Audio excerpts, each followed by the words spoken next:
La llamada llegó cuando el cielo sobre Padán se cuarteaba en un gris de plomo y el olor a tierra mojada subía desde las zanjas como un vapor espeso. Yo estaba frente a la ventana de madera, alineando cuadernos para mis alumnos, cuando el rugido de la lluvia se volvió martillazo y la montaña, allá atrás, pareció acercarse un paso. «Nur, Aris no contesta», gritó mi madre desde la cocina, con el té jazmín derramándose y el crujido de la estufa de carbón chisporroteando. ¿Y si el cerro se vino abajo?, pensé, con un nudo seco en la garganta y las manos húmedas de sudor. Mi hermano Aris y su niño, Imran, habían salido temprano a la aldea alta para entregar telas batik. Con estas lluvias, el barro suele morder la carretera como un animal hambriento. Afuera, el azán de la mezquita se mezclaba con sirenas lejanas y el golpeteo metálico de las láminas de los techos. Adentro, el olor dulce del coco tostado competía con un miedo agrio que me raspaba la lengua. Tomé el teléfono, marqué otra vez, y la señal, como si también tuviera miedo, se escondió detrás de un zumbido. «Quédate aquí», me dijo mi padre, ajustándose el sarong, su voz grave como los gongs del gamelán que ensayábamos los domingos.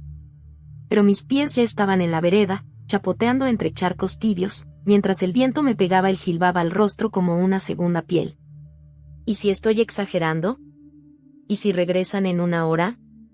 El olor a diésel de las motos, la espuma amarilla que bajaba por la cuneta, los gritos de un vendedor cerrando su puesto, todo parecía decir lo contrario. Hoy, la tierra no perdona. En la esquina, un grupo se apiñaba bajo un toldo azul. «Deslizamiento en Bukit Barisan», dijo un hombre con la voz quebrada, mostrando un video borroso, lodo como una lengua negra, árboles arrancados, un camión volteado. Sentí que el estómago se me hacía pequeño, como un puño. ¿Dónde estaba Dios en ese rugido café? Mis labios movieron suras que conozco desde niña, pero las palabras se me cayeron al piso, pesadas y frías. El agua me lamía los tobillos, el miedo me respiraba en la nuca. Regresé a casa con los dedos entumidos y la mente ardiendo. La radio comunitaria repetía nombres, distancias, rutas cerradas. Mi madre acomodaba y desacomodaba tazas que tintineaban como dientes castañeando. Me senté junto a la puerta, con el olor a madera húmeda metiéndose en los huesos, y miré el teléfono mudo, un rectángulo oscuro que parecía un pozo. «Alá, por favor», dije, y el eco no volvió. ¿Y si hay alguien más escuchando? Un recuerdo absurdo me pinchó. En la secundaria, una turista me regaló una postal con un hombre vestido de blanco junto al mar. La guardé por el azul del cielo, no por la historia.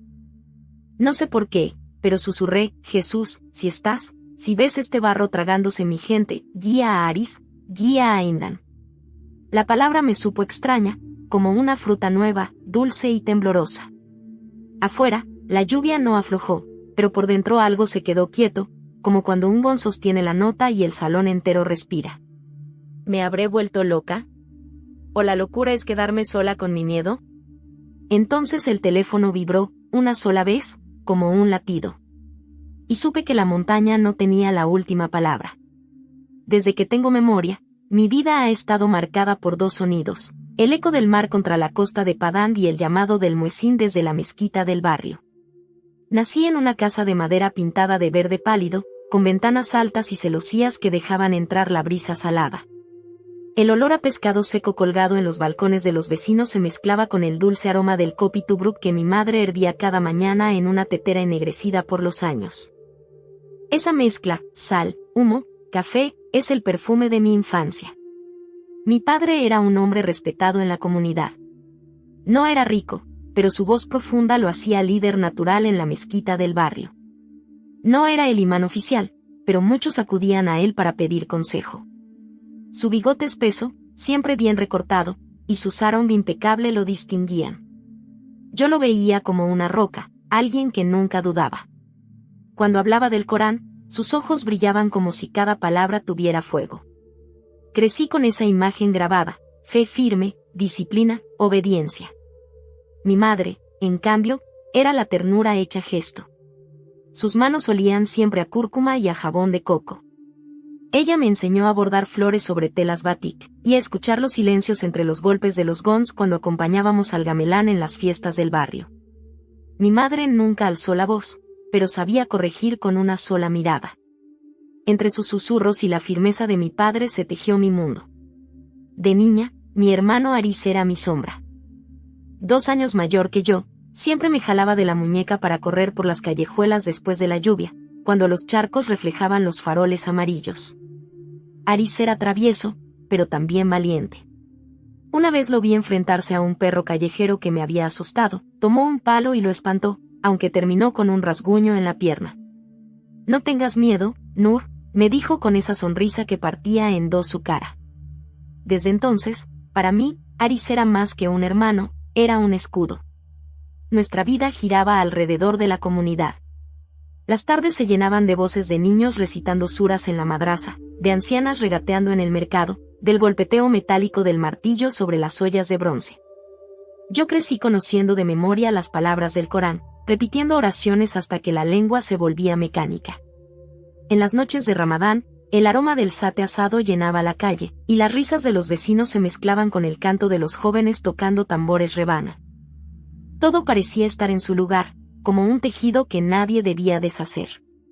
Pero dentro de mí, desde pequeña, había una pregunta que no sabía nombrar. Recuerdo una noche, tendría unos 9 años, acostada en el suelo de bambú con Aris a mi lado. Afuera, el monzón golpeaba fuerte, el techo goteaba en una esquina, y yo miraba la sombra de las palmeras moviéndose contra la pared. «Aris, ¿crees que Dios me escucha cuando hablo bajito?», le pregunté. Él rió, dándome un empujón. «Claro, tonta, Él escucha todo». Pero yo insistí, ¿y si solo escucha cuando repetimos lo que dicen los mayores, y si no oye mis propias palabras? Aris no supo qué contestar. Se dio la vuelta y se quedó dormido. Yo, en cambio, me quedé mirando el techo, sintiendo que esa duda se me pegaba al corazón como la humedad. Años después, cuando comencé a estudiar para ser maestra, esa inquietud creció. Amaba enseñar a los niños a leer y escribir, ver cómo sus ojos brillaban al reconocer las primeras letras. Sin embargo, cuando tocaba el turno de memorizar versos, veía en ellos el mismo cansancio que sentía yo. Sus voces repetían en coro, pero sus ojos vagaban por las ventanas, deseando salir a jugar. ¿Era eso lo que Dios quería? ¿Repeticiones sin alma? Muchas veces me descubrí cerrando el libro y contándoles historias inventadas, llenas de colores y pájaros, solo para verlos sonreír. Después me arrepentía, temiendo que mis superiores pensaran que estaba desviándome del deber. Mi padre no toleraba desviaciones. «Nur, recuerda quién eres», me decía cada vez que notaba en mí un silencio extraño. «Eres hija de una familia respetada. No olvides que los ojos del barrio están sobre nosotros». Yo asentía, pero por dentro me encogía. El peso del que dirán me acompañaba como sombra en cada paso. El gamelán fue mi refugio. Los domingos, en la casa comunal, me sentaba frente al sarón, dejando que el metal vibrara contra mis dedos. El sonido profundo y repetitivo me hacía sentir que el mundo se sostenía por un hilo invisible. Allí, entre notas que parecían flotar en el aire, encontraba un respiro. A veces cerraba los ojos y me imaginaba tocando para alguien que me escuchaba de verdad, no solo porque era parte del ritual, sino porque le importaba mi corazón. No sabía a quién imaginaba. Solo sabía que esa sensación me llenaba más que cualquier oración aprendida de memoria. Cuando Aris se casó y tuvo a Imran, la casa se llenó de otra risa. Mi sobrino era inquieto, con unos ojos grandes que parecían tragarse el mundo. Lo cuidaba como si fuera mío, contándole historias al dormir, haciéndolo reír con marionetas de papel. Verlo correr por el patio entre gallinas y bicicletas me daba esperanza, como si aún hubiera luz en medio de la rutina. A veces me decía en secreto, un día, Inan hará preguntas que yo nunca me atrevía a hacer. Y tal vez encuentre respuestas. Los años pasaron entre lluvias, enseñanzas y fiestas locales. Mi vida parecía estable, predecible. Pero la pregunta seguía latiendo, ¿Dios me escucha a mí, Nur, con mis propias palabras? Nunca encontré valor para decirlo en voz alta. Cada vez que lo intentaba, la voz de mi padre resonaba dentro de mí, grave y firme, no deshonres nuestra fe. No traigas vergüenza a nuestra familia. Y yo callaba, sonriendo hacia afuera, guardando tormentas por dentro. El conflicto comenzó como una grieta pequeña, invisible para los demás, pero que yo sentía crecer dentro de mí como humedad en las paredes de la casa. Por fuera, todo seguía igual, yo, la maestra aplicada, la hija obediente de un hombre respetado en la mezquita, la vecina sonriente que saludaba al pasar. Pero por dentro, cada día me resultaba más difícil sostener la máscara. Las mañanas en la escuela eran prueba de ello. Cuando llegaba la hora de la clase religiosa, debía guiar a los niños en la repetición de versos que yo misma sabía de memoria desde hacía años. El eco de sus voces, frágiles y cansadas, rebotaba en las paredes de bambú, mezclándose con el olor a polvo y tiza. Mientras ellos recitaban, yo me preguntaba, ¿acaso estas palabras, dichas sin entender, llegan al cielo? A veces, uno de los más pequeños levantaba la mano, seño, ¿qué significa este verso? Y yo, tragando saliva, respondía con lo que había escuchado de mi padre o de los imanes. Pero en mi interior la pregunta ardía, ¿de verdad lo creo yo? En casa, el peso era aún mayor. Mi padre tenía la costumbre de reunirnos al caer la tarde para escuchar la radio comunitaria con prédicas o comentarios sobre la Sharía. El humo del incienso se mezclaba con el aroma del curry que mi madre cocinaba, y mi padre asentía con los ojos cerrados, como si cada palabra fuera agua fresca. Yo me quedaba en silencio, con la espalda recta y las manos juntas sobre las rodillas, fingiendo la misma devoción. Pero mi mente divagaba. Miraba las grietas en la pared, escuchaba el croar de las ranas afuera, y sentía que mi corazón estaba en otra parte, buscando algo que no sabía nombrar. A veces me odiaba por eso. ¿Qué me pasa? ¿Por qué no puedo ser como los demás?, me repetía. Me arrodillaba sobre la estera de oración, recitando las suras con los labios secos, pidiendo a Allah que me quitara esa sensación de vacío. Hazme fuerte, hazme creyente de verdad, suplicaba. Pero en lugar de paz, me quedaba un silencio denso, como cuando el mar retrocede antes de un maremoto. ¿Era culpa mía? ¿Estaba yo cerrando mis propios oídos? ¿O de verdad no había nadie escuchando? La presión cultural hacía que ese conflicto fuera aún más doloroso. En Padang, la fe no era solo asunto personal, era identidad, era honor. Las vecinas podían perdonar que no barreras bien el patio, pero no que faltaras a la oración comunitaria. Las miradas lo decían todo, ojos que pesan, que calculan, que juzgan. Yo aprendí desde joven a caminar derecha, con el jilbab ajustado y la sonrisa lista, para no dar lugar a sospechas. Pero cada sonrisa me pesaba más. Mi padre solía decir, la vergüenza no se borra ni con 1000 aguas. Esa frase me perseguía como un eco. ¿Qué pasaría si supiera lo que yo pensaba en las noches? Si escuchara mis suspiros preguntando si Dios realmente me conocía por nombre. Tal vez me habría corrido de casa, o peor, me habría obligado a casarme con algún hombre devoto para corregirme. El miedo era un grillete, pero la duda era un fuego. Y yo vivía entre los dos. El recuerdo más nítido de ese conflicto ocurrió una noche de Ramadán. El barrio entero se iluminaba con faroles de colores, los niños jugaban con petardos, y el aire olía a leche de coco hervida. Después de la oración, mi padre habló en la pequeña reunión familiar. Allah bendice a quienes cumplen con disciplina. La desobediencia abre las puertas del infierno. Todos asintieron, yo también. Pero por dentro me atraganté. ¿Y si mi problema no era desobediencia, sino sed? ¿Y si mi corazón solo buscaba agua y no castigo? La idea me atravesó como un rayo. Pero la guardé, sonriendo mientras mordía un pastel de arroz, con lágrimas que nadie notó. Las noches eran mi refugio y mi tortura. En mi cuarto, el techo de madera crujía con el viento, los grillos cantaban sin parar, y yo me sentaba con las rodillas contra el pecho, escuchando mis propios pensamientos como si fueran un tambor lejano. Había momentos en que sentía una presencia, algo suave y cálido, como si alguien me mirara con ternura. Pero inmediatamente me reprendía, no pienses tonterías. Es Saitán tentando. Repetía suras hasta que el cansancio me vencía. Sin embargo, esa presencia seguía volviendo, como una brisa que se cuela aunque cierres la ventana. El conflicto también tocaba mi relación con Aris. Él seguía siendo mi hermano protector, pero ya era padre de familia y más devoto que nunca. Solía llevar a Imran a la mezquita, enseñarle a recitar desde muy pequeño. A veces me miraba y decía, Nur, deberías casarte ya. Una mujer necesita un hombre que la guíe en el camino recto. Yo sonreía, esquivando el tema, pero por dentro sentía que ese camino recto me asfixiaba. ¿Cómo podía explicarle que lo recto para todos era una curva para mí? No podía. Así que callaba. En las fiestas grandes, cuando la comunidad se reunía para tocar el gamelán y bailar danzas tradicionales, yo sentía un contraste brutal.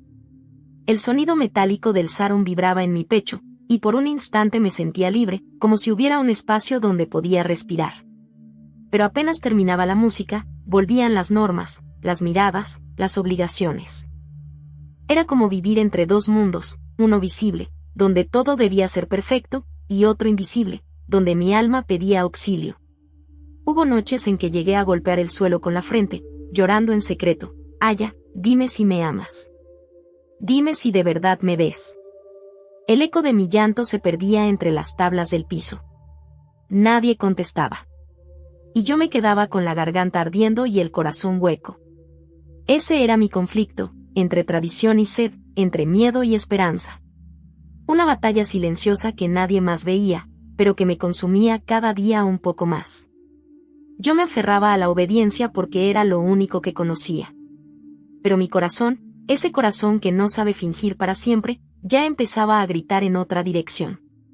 El día del deslizamiento comenzó como cualquier mañana de temporada de lluvias, con el aire espeso y el olor a tierra mojada subiendo desde los arrozales.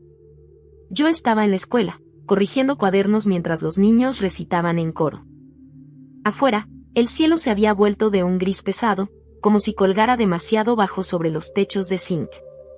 El sonido de la lluvia contra las ventanas era constante, un golpeteo nervioso que no daba tregua. Alrededor de las 10, escuchamos el primer trueno largo, como un tambor profundo que venía desde la montaña. Los niños se miraron entre ellos, algunos riendo nerviosos, otros encogiéndose en sus pupitres. Yo traté de calmarlos, diciéndoles que siguieran leyendo.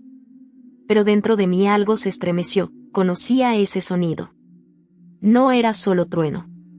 Era la montaña quejándose.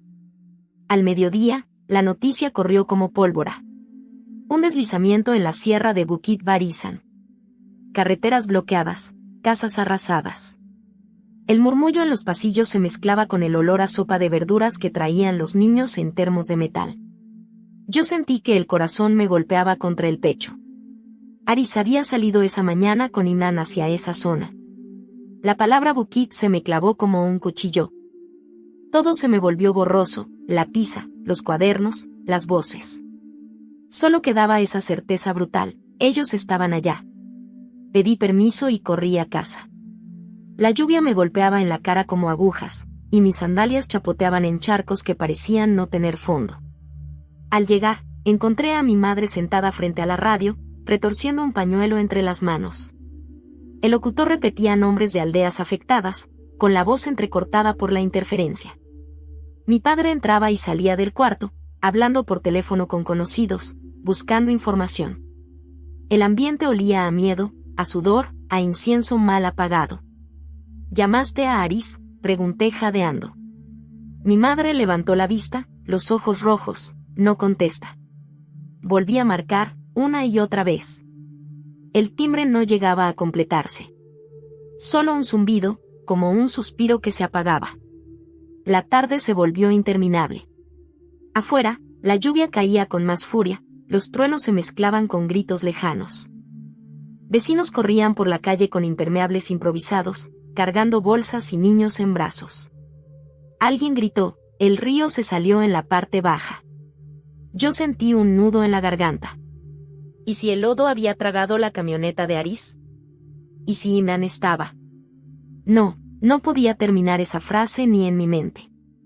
Mi padre reunió a varios hombres en la sala. Se sentaron en círculo sobre esteras, con el Corán abierto al centro.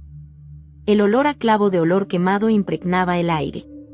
Recitaban versos en voz alta, mientras yo me quedaba en la puerta, con las manos frías y el corazón desbocado. Sus voces eran graves, monótonas, como olas. Pero en mí no producían consuelo, sino desesperación. Era como si mis oídos se hubieran vuelto sordos a esas palabras. Yo solo pensaba en la cara de Imran, su risa chiquita, su manía de corretear gallinas. ¿Seguiría riendo en ese momento, o estaría llorando atrapado bajo la lluvia y el lodo? Al caer la noche, la electricidad se fue. Nos quedamos con lámparas de queroseno, la llama temblando y proyectando sombras largas en las paredes. La casa olía a humo y humedad. Mis manos no dejaban de temblar. La radio, con pilas viejas, daba noticias fragmentadas: rescate, difícil, caminos bloqueados, niños desaparecidos. Cada palabra era un golpe. En medio de ese caos, me encerré en mi cuarto. Me arrodillé en la estera, recité todas las suras que recordaba, una tras otra, hasta que la lengua me dolió. Aya, protégelos. Devuélvelos. No permitas que el barro se los lleve. Mi voz se quebraba, y las lágrimas caían sobre el suelo. Pero el silencio me devolvía cada súplica como un eco vacío. No había respuesta. Solo el rugido lejano de la tormenta. Me acosté de lado, abrazando mi teléfono apagado, como si fuera un amuleto. Y entonces, entre el cansancio y el miedo, tuve un sueño. Estaba en medio de un campo cubierto de niebla. El barro me llegaba a los tobillos, y el viento me azotaba el rostro. Frente a mí apareció una figura alta, vestida de blanco, iluminada desde dentro. No vi su rostro claramente, pero sus ojos parecían conocerme. Una voz suave, que no venía de labios sino del aire mismo, dijo: «Llámame». Desperté sobresaltada, con el corazón desbocado y la piel húmeda de sudor. Me senté en la cama, abrazando las rodillas. La lámpara aún brillaba en la mesa, el humo del queroseno picaba mis ojos. Mis labios temblaron al repetir esa palabra, Jesús. Sentí un escalofrío. Era un nombre prohibido, extraño, pero en ese momento se me clavó en el pecho como si hubiera estado guardado ahí desde siempre. Jesús, si de verdad existes, si ves este barro tragándose a mi hermano y a mi sobrino, ayúdalos. Sálvalos. Yo no sé rezarte, pero escúchame. En ese instante no hubo trueno ni luz milagrosa. Solo silencio. Pero un silencio distinto, como un abrigo suave que me envolvió por dentro. Afuera, la lluvia seguía cayendo con furia. Pero dentro de mí, algo se quedó quieto, firme. Por primera vez en toda la jornada, mi respiración se volvió lenta. Como si alguien invisible hubiera puesto su mano sobre mi hombro, diciéndome: no estás sola. Esa noche, con la voz ronca de tanto llorar, me dormí susurrando una y otra vez: Jesús, sálvalos. Jesús, sálvalos. El amanecer del día siguiente no trajo claridad, sino más miedo. El cielo seguía cargado, y la lluvia caía con intervalos, como si la montaña respirara con dificultad. En nuestra casa, el ambiente era de vigilia. Mi padre había pasado la noche recitando versos junto a los hombres de la comunidad. Sus ojos, rojos y cansados, parecían brasas consumidas. Mi madre preparaba café negro, con las manos temblorosas, mientras cada sorbo sabía más a ansiedad que a consuelo. Yo llevaba el teléfono en el bolsillo, esperando una señal. Nada. Ni un timbre, ni un mensaje. El zumbido del silencio se me clavaba como un aguijón. Entonces, sin pensarlo, volví a susurrar el nombre que había aprendido a decir en la oscuridad de la noche: Jesús. El sonido me estremeció, pero al mismo tiempo me sostuvo. Era como un secreto ardiente que debía proteger de todos. Porque si alguien me escuchaba, si mi padre, con su autoridad en la mezquita, llegaba a saber que yo había invocado a ese nombre prohibido, el escándalo sería insoportable. En Padán, bastaba con un rumor para arruinar una vida. Bastaba con una palabra para que las miradas se volvieran cuchillos. Y yo, hija de un líder comunitario, no podía darme el lujo de esa sospecha. La vergüenza sería doble, el castigo, severo. Ese miedo me acompañó desde esa mañana. Cada vez que la boca quería repetir Jesús, yo contenía el aliento, mirando por encima del hombro. Incluso en mi cuarto, con las paredes de madera como testigos mudos, me preguntaba si de verdad estaba sola. Había historias de gente denunciada por vecinos, acusada de leer libros prohibidos, y desaparecida de la noche a la mañana. Pensar que yo podía ser una de ellas me helaba la sangre. Y sin embargo, El nombre seguía regresando a mis labios como un río que no se puede represar. En los días siguientes, la persecución no fue directa todavía, pero sí se sentía como una sombra. Los vecinos se reunían en la mezquita a rezar por las víctimas del deslizamiento. Mi padre participaba con fervor, y todos lo miraban con respeto. Yo, en cambio, sentía un hueco en el estómago. No podía dejar de pensar, yo pedí ayuda a Jesús, ¿y si Él de verdad responde? Ese pensamiento me llenaba de esperanza y de culpa. Una tarde, mientras ayudaba a mi madre a lavar arroz en el patio, ella me miró fijo, con los ojos entrecerrados. Te noto distraída, Nur. No repites las oraciones como antes. Sentí que el agua fría del balde se me trepaba por las venas. ¿Se había dado cuenta? ¿Había notado mis silencios? Fingí una sonrisa, acomodando el velo. Es el cansancio, madre. Son muchos días de preocupación. Ella no insistió, pero yo pasé la noche despierta, escuchando cada crujido de la casa, convencida de que mi secreto me estaba delatando solo. La presión aumentó cuando llegaron noticias de la policía local patrullando los refugios. Decían que algunos extranjeros cristianos habían entrado para repartir ayuda y que eso era peligroso. Los imanes advertían desde los altavoces de la mezquita, no escuchen doctrinas falsas. No permitan que debiliten su fe. Mi padre asentía con fuerza, y yo bajaba la mirada. Por dentro, esas palabras se clavaban como piedras. ¿Era yo, su hija, ya una peligrosa? ¿Ya estaba, sin que nadie lo supiera, en la lista de los sospechosos? La tensión se hizo insoportable una noche cuando, de regreso de la escuela, encontré a mi padre en la sala, con mi teléfono en la mano. El aire olía a incienso, pero también a amenaza. ¿Por qué buscabas videos sobre testimonios de extranjeros? Preguntó, con la voz grave, mostrando la pantalla. Sentí que el mundo se me vino encima. Mi garganta se cerró. El sudor me corría por la espalda. ¿Había olvidado borrar el historial? Tragué saliva y respondí lo primero que se me ocurrió. Era para mis alumnos, quería mostrarles inglés con subtítulos. Su mirada me atravesó como una espada. Durante un largo silencio solo se escuchó el zumbido del ventilador. Luego, lentamente, me devolvió el teléfono. Ten cuidado, Nur. La gente está vigilando más que nunca. Una mancha en nuestra familia sería una vergüenza que no se borra jamás. Asentí con la cabeza, pero por dentro me desplomé. Esa fue la advertencia que me dejó claro lo frágil de mi situación. No había hecho nada aún, solo buscar, solo preguntar. Y ya estaba al borde del precipicio. La persecución podía comenzar con una sospecha mínima. Desde entonces, empecé a vivir con doble rostro. En la escuela y en casa, la hija obediente. En la soledad de mi cuarto, la mujer desesperada que susurraba a Jesús en la almohada, con miedo de que hasta las paredes se escucharan. La persecución externa todavía no me había tocado de lleno, pero su sombra ya estaba dentro de mí, haciéndome caminar con el corazón en un puño. Cada oración en la mezquita, cada sermón de los imanes, se volvió una prueba. Mi mente viajaba lejos, recordando el sueño de la figura blanca, las palabras llámame. Y yo quería gritar que ya lo había hecho, que lo había llamado, que lo necesitaba. Pero mis labios permanecían sellados, sonriendo hacia afuera, temblando por dentro. Era un encierro invisible. Afuera, yo era parte de todos. Adentro, ya no era de nadie.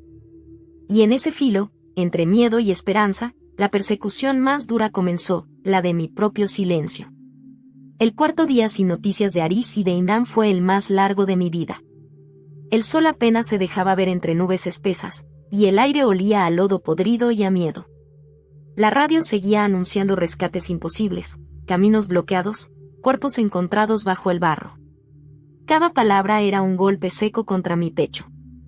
Yo caminaba de un lado a otro en mi habitación, con el teléfono apagado en la mano, como si al apretarlo fuerte pudiera obligarlo a sonar. Nada. Solo silencio. Ese silencio me estaba enloqueciendo. Me arrodillé en la estera, recité las oraciones que sabía desde niña. Mis labios se movían rápido, mecánicos, como si la velocidad fuera a abrir las puertas del cielo. pero dentro de mí solo crecía un hueco, un eco que repetía, no hay respuesta. Cerré los ojos, y de lo profundo de mi desesperación salió ese nombre prohibido. Jesús, si eres real, si de verdad escuchas, por favor, salva a Aris y a Imran. No sé qué más hacer. Si lo haces, te juro que mi vida será tuya. Las palabras me salieron temblando, como si fueran fuego que me quemaba la boca. Apenas terminé de decirlas, me cubrí el rostro con las manos, temiendo que las paredes mismas me acosaran. Esa noche, el sueño volvió. Pero esta vez no era un campo de niebla. Era la misma montaña Bukit Barisan, cubierta de barro. Yo corría descalza, el suelo me succionaba, y escuchaba el grito de un niño, tía Nur, ayúdame. Mi corazón se detuvo. Imran. Seguí la voz, hasta que lo vi con Aris, atrapados en medio de un río de lodo que bajaba como una bestia. Y entonces apareció él. No caminaba, parecía flotar sobre la corriente. Alto, vestido de blanco, con un resplandor que no hería los ojos, sino que los curaba. Sus brazos eran fuertes y tiernos a la vez. Caminó hacia Aris, tomó a Imran en brazos y lo alzó como si fuera el tesoro más grande. Luego extendió su mano hacia mi hermano. El rostro de Aris estaba cubierto de barro, de lágrimas, pero en cuanto esa mano lo tocó, la calma lo inundó. Yo lo vi. Yo lo sentí. Quise correr hacia ellos, pero me quedé clavada en el suelo. Entonces, esa figura giró hacia mí. Y sus ojos, nunca en mi vida había sentido algo así. No eran solo ojos, eran un océano entero mirándome. Amor puro, amor imposible de describir. Y escuché una voz, no con los oídos, sino dentro de mí, no tengas miedo, Nur. Yo estoy aquí. Desperté llorando. Mis mejillas estaban mojadas, mi respiración entrecortada. El cuarto seguía oscuro, la lámpara de queroseno casi apagada. Pero yo sabía que lo que había visto no era un simple sueño. Era más real que las tablas de madera bajo mi cuerpo, más real que el olor a humo que llenaba el aire. Jesús había venido a mí. Me quedé de rodillas, temblando. Mis labios apenas pudieron articular, Jesús, me rindo. Soy tuya. Y en ese instante, algo cambió. No hubo relámpago, no hubo trueno. Pero dentro de mí, el hueco que siempre había sentido se llenó. Era como si alguien hubiera puesto un manto cálido sobre mi alma. Un peso se levantó de mi espalda. La paz me invadió, tan fuerte que tuve que cubrirme la boca para no gritar de alivio. Al día siguiente, cerca del mediodía, el teléfono vibró. Lo tomé con manos temblorosas. Era Aris. Contesté casi gritando. Aris, dime que estás vivo. Ya a otro lado, su voz quebrada. Nur, estamos bien. Imran está conmigo. Las lágrimas me nublaron la vista. Apenas podía respirar. ¿Cómo salieron? Hubo un silencio extraño, como si no encontrara palabras. Y entonces susurró. No me lo vas a creer. Un hombre vestido de blanco apareció entre el barro. No sé de dónde. Llevaba a Imran en brazos, y me dio la mano. Nos dio hasta una carretera despejada, y cuando volteé para agradecerle, ya no estaba. Desapareció. Yo me quedé helada. El teléfono resbalaba en mis manos mojadas de lágrimas. No tenía que preguntarlo. Yo ya sabía quién era. Jesús. El mismo que me habló en sueños, el mismo a quien me había atrevido a clamar por primera vez. Él había escuchado. Él había respondido. Me arrodillé en el piso, presionando la frente contra la madera húmeda, llorando como nunca. Gracias, Jesús. Gracias. Soy tuya. Para siempre. Y por primera vez en mi vida, esa promesa no me supo a miedo ni a deber, sino a libertad. Ese día, entendí que mi vida jamás volvería a ser la misma. Después de aquella llamada, nada en mí volvió a ser igual. Afuera, el mundo seguía oliendo a barro húmedo, a incienso de mezquita y a café hervido en las mañanas. Pero dentro de mí, el aire era otro. como si hubiera abierto una ventana secreta y por fin entrara la brisa que mi alma llevaba años esperando. Me descubrí caminando con pasos más ligeros, aunque por fuera debía aparentar la misma Nur obediente de siempre. El peso del miedo seguía allí, la certeza de que, si mi padre o los vecinos descubrían que yo había entregado mi corazón a Jesús, la vergüenza sería insoportable, quizás incluso peligrosa. Pero sobre ese miedo, había una paz nueva. Como un río silencioso corriendo bajo la tierra. Comencé a buscarlo en secreto. Las noches eran mi refugio. Con el teléfono en la mano y el brillo al mínimo, me sumergía en páginas de internet donde encontraba historias de otros que, como yo, lo habían conocido en medio de contextos imposibles. Leía cada testimonio con lágrimas. Yo también, susurraba. Yo también lo vi venir a mi rescate.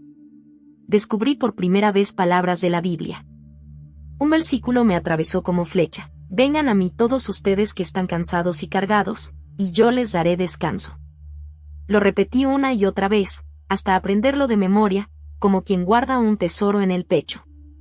Nunca un texto me había dado tanto alivio. No era un mandato rígido. Era una invitación.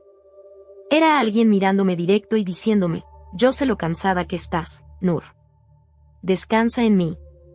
Ese descanso se reflejó en cosas pequeñas. Cuando los niños de la escuela me desobedecían, ya no me desesperaba. En lugar de regañarlos, me sentaba con ellos, les contaba historias, los hacía reír. Una vez, uno de los más traviesos me abrazó y me dijo, Señor, contigo no da miedo equivocarse. Su frase me hizo contener las lágrimas. Sin saberlo, me estaba confirmando que algo en mí había cambiado. También en casa comenzaron a notarlo. Una de las sirvientas, mujer mayor que siempre cargaba con la dureza de los días, me dijo mientras lavábamos platos. Señorita Nur, últimamente su voz suena más suave, como si trajera música por dentro. Sonreí, bajando la mirada. No podía explicarle. Pero sí podía rezar por ella en silencio, susurrando en mi corazón, Jesús, muéstrale tu amor como lo hiciste conmigo. Mis noches se llenaron de conversaciones nuevas. Ya no eran monólogos vacíos. Ahora hablaba con él, a veces con palabras torpes, a veces solo con suspiros. Pero siempre con la certeza de que escuchaba. Había momentos en que sentía un calor recorrerme los brazos, como si alguien invisible me abrazara. Otras veces lo soñaba, caminando conmigo por la playa de Padán, donde las olas golpeaban fuerte, y su voz me decía, no tengas miedo, yo estoy contigo. El contraste era fuerte. Porque mientras mi interior florecía, mi exterior seguía en el mismo terreno peligroso. Cada viernes, debía acompañar a mi padre a la mezquita. El olor a alfombra húmeda, el murmullo de los rezos, las palabras repetidas, todo me parecía ahora tan distante. Yo movía los labios para no levantar sospechas, pero en mi corazón repetía un nombre distinto, Jesús. A veces el miedo me paralizaba. Imaginaba a mi padre descubriendo una Biblia escondida, o a los vecinos murmurando que yo había cambiado. La vergüenza social podía arruinarme. El riesgo no era pequeño. Había escuchado historias de gente marginada, expulsada de sus casas, incluso golpeada por menos. Una sola palabra fuera de lugar podía encender la hoguera. Pero junto al miedo, también estaba el fuego nuevo de la valentía. Una noche, decidí llamar a Aris en secreto. Él ya estaba en casa, recuperándose con Imran después del desastre. Le conté lo que yo había visto en sueños, y cómo había clamado a Jesús antes de su rescate. Al principio, guardó silencio. Sentí mi corazón golpear como tambor. ¿Me rechazaría? ¿Me acusaría? Pero del otro lado de la línea, escuché su respiración entrecortada y, luego, un sollozo. Nur, yo también lo vi. El hombre de blanco. No sé qué pensar, pero sé que nos salvó. Cerré los ojos, dejando que las lágrimas me corrieran libres. Esa fue la primera vez que no me sentí sola en mi fe secreta. Los días siguientes, mi oración fue doble, por mi familia, para que también lo conocieran, y por mí, para que tuviera fuerza de seguir en medio de la sombra. No era todavía un testimonio público. Mi voz seguía siendo susurro. Pero ya había una semilla creciendo. Y yo sabía que, tarde o temprano, daría fruto. Porque la paz que me envolvía no podía quedarse escondida para siempre. Hoy escribo estas palabras desde la misma casa de madera donde crecí, escuchando el canto de los grillos mezclado con el rumor lejano del mar. Por fuera, mi vida no ha cambiado demasiado. Sigo siendo la hija de un hombre respetado en la mezquita, la maestra que enseña a los niños del barrio, la vecina que sonríe al pasar. Pero por dentro soy otra. El vacío que me acompañó desde niña ya no me persigue. El hueco que ni las oraciones repetidas, ni las fiestas comunitarias, ni la disciplina pudieron llenar, fue ocupado por una presencia viva, Jesús. Él me escuchó cuando nadie más lo hacía. Él respondió en medio del lodo y de la tormenta. Él rescató a mi hermano y a mi sobrino cuando toda esperanza parecía perdida. Y al hacerlo, me rescató también a mí. No puedo gritarlo en las calles. No puedo confesarlo en voz alta frente a mi familia. Todavía camino con cuidado, con el corazón en alerta, porque sé lo que costaría ser descubierta. Pero ya no tengo miedo como antes. Porque la promesa que escuché en sueños sigue latiendo en mi pecho: no tengas miedo, yo estoy aquí. He aprendido a ver pequeños frutos en mi vida. Cuando trato con dulzura a un niño que se equivoca, cuando ofrezco una palabra de aliento a una vecina cansada, cuando oro en silencio por los que me rodean sin que ellos lo sepan. Son semillas invisibles, pero creo que un día darán cosecha. Y aunque mi voz sea susurro, sé que Jesús escucha cada palabra. A veces me pregunto, ¿cuánto tiempo seguiré en secreto? ¿Tendré el valor de confesarlo abiertamente algún día? No lo sé. Solo sé que cada noche, cuando apago la lámpara y todo queda en silencio, Él está conmigo. No es un Dios lejano. Es cercano, tierno, presente. Y esa certeza me basta. Si tú estás leyendo o escuchando esto, quizá también cargas un vacío que nadie más conoce. Quizá sonríes por fuera, pero por dentro gritas en silencio. Quizá te han dicho que Dios solo escucha cuando repites palabras exactas, pero sientes que nadie responde. Yo quiero decirte lo que aprendí en mi momento más oscuro: Jesús escucha tu voz. Sí, la tuya. No importa dónde estés, ni lo prohibido que parezca pronunciar su nombre. Si lo llamas, Él vendrá. Él vino a mí en Padán, en una casa sencilla, en medio de un barrio donde su nombre casi nunca se pronuncia. Vino a mi hermano en medio de un río de lodo, con su hijo pequeño en brazos. Y puede venir a ti, allí donde estás, aunque pienses que no hay salida. No sé qué traerá el mañana. Quizá algún día tenga que pagar un precio alto por seguirlo. Pero hoy, mientras el viento mueve las palmeras y las ranas cantan afuera, puedo decir con paz en el corazón: pertenezco a Jesús. Y esa es mi verdadera identidad. Si este testimonio tocó tu vida, si alguna parte de mi historia resonó contigo, me encantaría leer tu voz en los comentarios. Cuéntame con una sola frase: ¿qué significa para ti saber que Jesús escucha incluso tus susurros más escondidos?